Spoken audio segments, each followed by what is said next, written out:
Saudaraku, pernahkah Anda merasa sendirian di kamar, tapi tiba-tiba bulu kuduk berdiri, seolah ada sepasang mata tak terlihat sedang mengawasi setiap gerak-gerik Anda?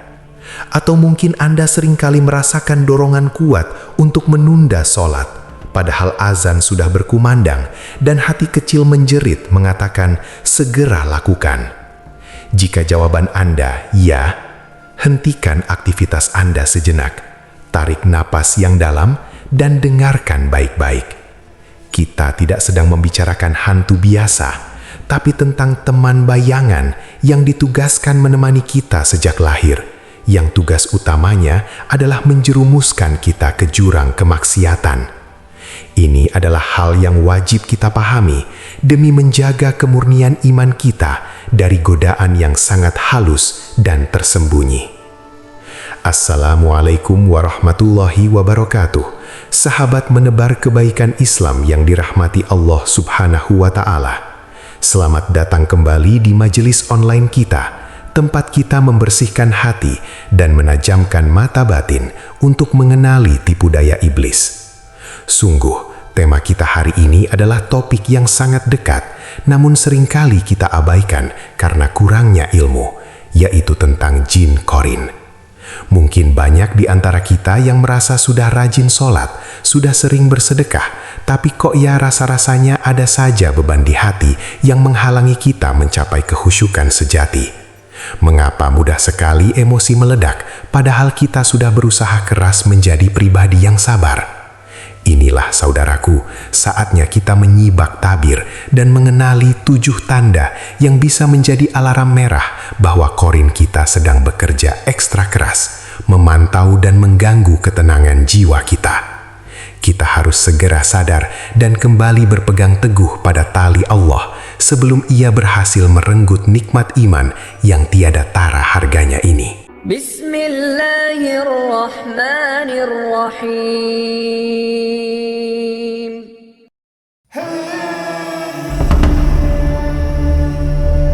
Sahabat sekalian, perlu kita pahami betul, jin korin itu bukanlah sekadar mitos atau cerita seram pengantar tidur. Korin adalah jin pendamping yang Allah tetapkan bagi setiap manusia, sebagaimana sabda Rasulullah Shallallahu Alaihi Wasallam. Tidak ada seorang pun dari kalian melainkan telah diutus bersamanya korin dari kalangan jin dan korin dari kalangan malaikat. Hadis Muslim. Keberadaan mereka adalah ujian. Korin dari jin bertugas membisikkan keburukan, memerintahkan kita melakukan kefasikan dan memprovokasi keraguan. Sementara korin dari malaikat membisikkan kebaikan dan ketaatan. Pertempuran abadi ini terjadi di dalam dada kita, setiap detik, setiap tarikan napas. Jadi ketika kita merasa sulit sekali melakukan kebaikan, itu bukan hanya karena kita malas, tapi mungkin karena musuh terdekat kita sedang mendapat amunisi penuh untuk menyerang pertahanan iman kita. Lalu, apa bedanya korin dengan gangguan jin biasa? Jin korin adalah spesialis yang tahu semua kelemahan, rahasia, dan masa lalu kita. Ia tidak perlu mencari celah karena ia sudah melekat. Ia tahu tombol mana yang harus ditekan agar kita marah, tahu kesukaan kita pada maksiat tertentu, dan tahu betul kapan kita paling lemah. Inilah mengapa tanda-tanda gangguan korin seringkali terkait langsung dengan masalah hati, keimanan, dan ketaatan. Jika kita tidak menyadari pantauan intensif ini, maka perlahan tapi pasti, kualitas ibadah kita akan menurun drastis, hati menjadi keras, dan kita merasa jauh dari rahmat Allah, padahal kita masih hidup di tengah limpahan nikmat-Nya. Mari kita mulai dengan tanda pertama yang paling jelas dan sering kita alami. Sangat malas beribadah, padahal tahu itu wajib. Saudaraku, malas itu manusiawi. Tapi jika rasa malas itu datang menghantam seperti badai, terutama ketika tiba waktu sholat fardu, itu adalah sinyal. Contohnya, berat sekali rasanya mengangkat selimut saat subuh, padahal alarm sudah berbunyi berkali-kali. Atau ketika kita sedang asyik dengan duniawi, tiba-tiba ada bisikan halus yang mengatakan, "Nanti saja sholatnya, sebentar lagi tanggung." Ini adalah taktik Korin untuk menunda ketaatan, karena ia tahu begitu kita menunda, ada kemungkinan besar kita akan meninggalkannya sama sekali, menjadikan dosa kecil itu berakumulasi menjadi ganjaran yang besar.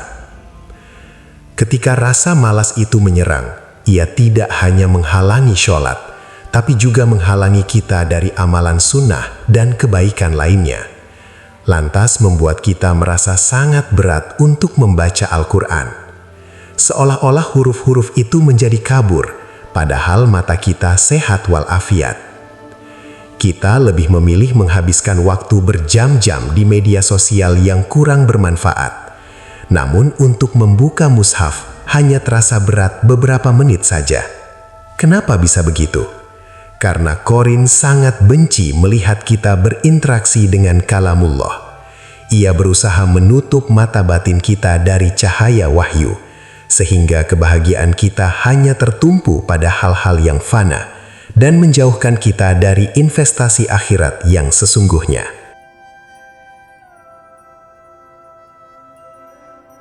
Tanda kedua yang wajib kita waspadai adalah munculnya was-was berlebihan dan ragukan agama. Ini adalah serangan frontal terhadap akidah kita. Korin akan menyuntikkan keraguan di hati kita tentang hal-hal dasar dalam Islam. Misalnya, tiba-tiba kita merasa tidak yakin apakah wudhu kita sah, sehingga kita mengulang wudhu berkali-kali sampai berlebihan. Atau saat sholat, kita meragukan jumlah rakaat yang sudah kita lakukan.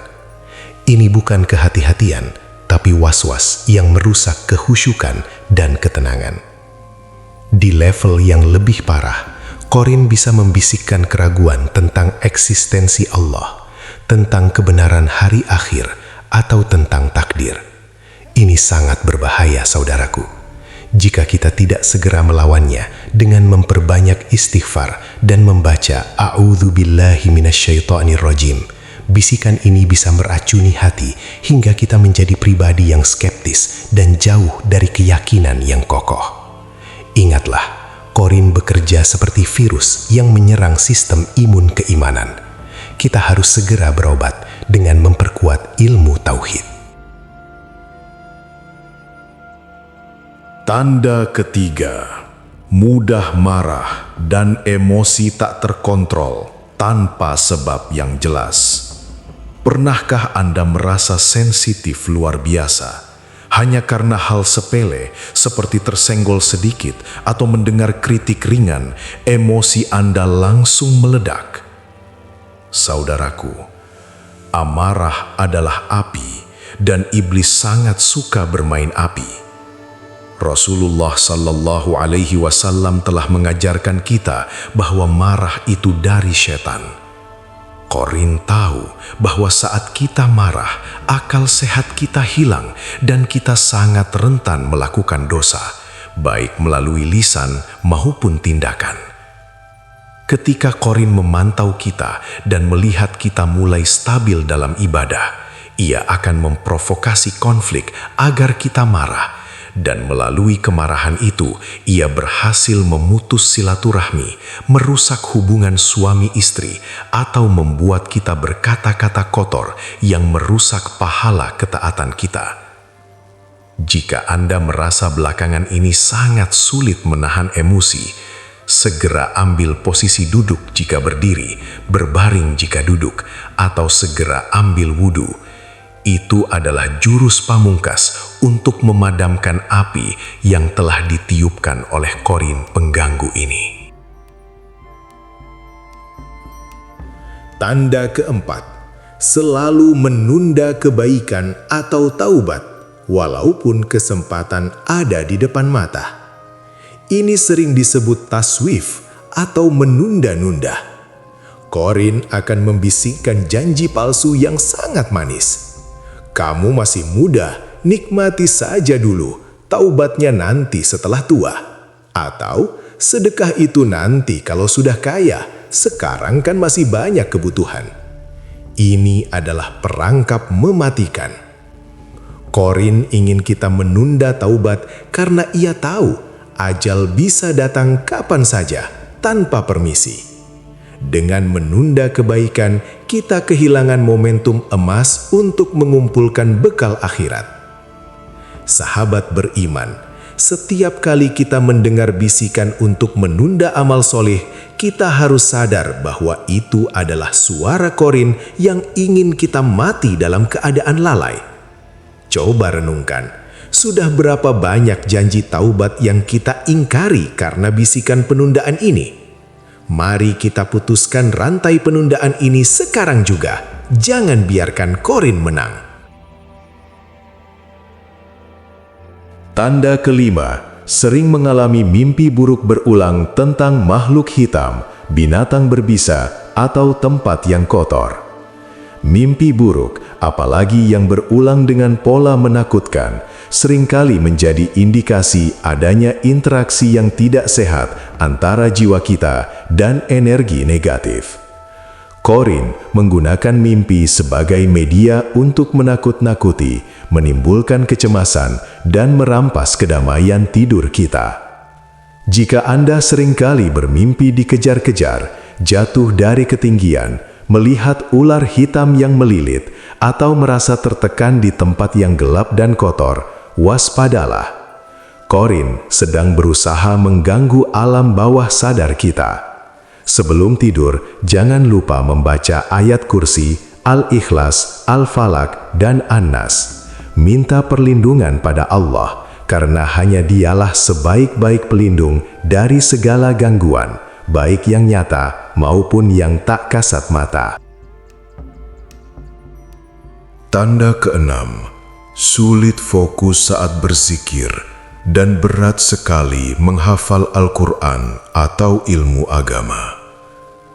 Sahabat beriman, ibadah yang paling ditakuti setan adalah ibadah hati yang khusyuk dan ibadah ilmu yang mendekatkan kita pada pemahaman syariat. Korin akan berusaha membuat pikiran kita berkeliaran kemana-mana saat kita berzikir. Tiba-tiba ingat utang, ingat pekerjaan, atau teringat hal-hal sepele saat kita sedang sholat. Sulitnya fokus ini adalah hasil dari pantauan Korin yang terus-menerus mengalihkan perhatian kita. Apalagi saat kita berusaha menghafal Al-Quran, rasa kantuk tiba-tiba datang tak tertahankan, atau halaman-halaman yang kita baca terasa sangat sulit untuk menempel di ingatan. Ini menunjukkan bahwa Korin sedang memblokade saluran ilmu dan hidayah kita. Kita harus melawannya dengan memaksa diri untuk fokus dan memperbanyak doa memohon ketajaman akal. Tanda ketujuh yang sering diabaikan, senang menyendiri dan menjauhi keramaian yang baik, majelis ilmu atau sholat berjamaah. Manusia adalah makhluk sosial, dan Islam sangat menganjurkan persatuan dan kebersamaan dalam kebaikan. Namun, Korin tahu bahwa dalam kesendirian, manusia lebih mudah dirayu. Maka ia akan membisikkan rasa malas untuk menghadiri majelis ilmu, merasa canggung untuk sholat berjamaah, atau bahkan merusak hubungan baik kita dengan sahabat-sahabat syolih. Jika Anda mulai merasa lebih nyaman bersembunyi di balik layar gadget, menghindari pertemuan keluarga yang sehat, atau menolak ajakan teman untuk melakukan kebaikan, padahal dulu Anda orang yang aktif, itu bisa jadi Korin sedang mengisolasi Anda. Tujuannya agar Anda tidak memiliki sistem pendukung keimanan, sehingga ia bisa menyerang Anda tanpa ada bantuan dari luar. Lawanlah dengan mencari komunitas yang baik dan memaksa diri untuk hadir di taman-taman surga, yaitu majelis ilmu. Tidak ada kata terlambat, saudaraku. Mari kita mulai hari ini dengan memperbarui niat, memperkuat ikhtiar, dan menyerahkan hasilnya kepada Allah Subhanahu wa Ta'ala. Jika kita benar-benar tulus ingin menjadi hamba yang dicintai, Allah pasti akan menolong kita mengalahkan musuh yang kasat mata ini. Jadikan setiap kesulitan dalam beribadah sebagai pengingat bahwa kita sedang berperang dan kemenangan sejati adalah istiqomah hingga akhir hayat. Semoga Allah Subhanahu wa Ta'ala senantiasa melindungi kita dari segala godaan dan bisikan syaitan. Semoga Allah memurnikan hati kita dan menguatkan langkah kita di jalan kebenaran. Jangan biarkan jin Qarin menjadi penguasa di hati kita. Mari kita rebut kembali kendali diri kita dan arahkan seluruh potensi kita hanya untuk menggapai ridho ilahi. Ya Allah, jauhkan kami dari segala bentuk tipu daya dan jadikan kami hamba-hambamu yang selalu dalam penjagaanmu yang maha agung. Saudaraku, mohon bantu kami menyebarkan pesan kebaikan ini agar lebih banyak lagi umat Islam yang sadar akan pentingnya menjaga benteng keimanan dari pantauan jin Qarin. Silahkan bagikan video ini kepada keluarga dan teman-teman Anda. Tulis di kolom komentar, "Ya Allah, lindungi kami dari godaan Qarin" sebagai bentuk doa bersama kita. Jangan lupa like dan subscribe agar kita terus bisa bertemu di majelis ilmu berikutnya. Mari kita saling mendoakan. Semoga kita semua dikumpulkan di jannahnya. Subhanakallahumma wa bihamdika. Ashhadu an la ilaha illa anta. Astaghfiruka wa atubu ilaik. Wassalamualaikum warahmatullahi wabarakatuh.